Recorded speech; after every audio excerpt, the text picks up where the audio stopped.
First, buyer brokerage compensation in many cases has been tied to the listing agent, right? So they get a payment from the seller for total commission and have many times offered a portion of that to the buyer broker to bring a buyer to the listing.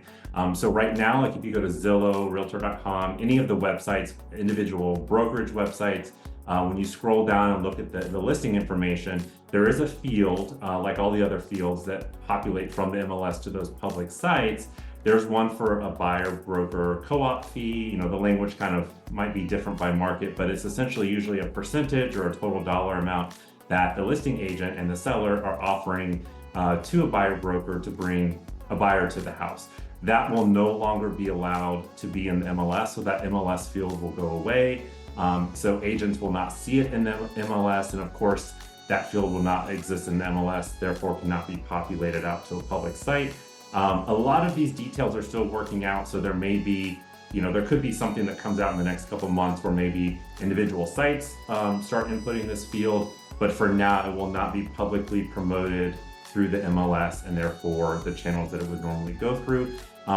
Incorrect information, at least at this time, is that it is not going away. It will not necessarily be impossible, but it's just not going to be listed in the MLS. The second part, and this will probably be new to a lot of buyers. So I'm in Georgia. We have had a buyer brokerage agreement for several decades at this point. So it's not unusual for buyers in our state to understand signing a buyer brokerage agreement with an agent before they go look at houses. But there are over 20 states where they have not used buyer brokerage agreements.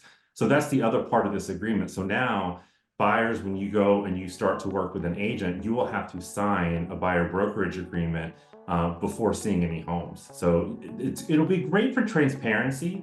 Many agents already have these discussions around compensation and how they're compensated, what the fee is. But in cases where this wasn't happening, now it will be happening. First,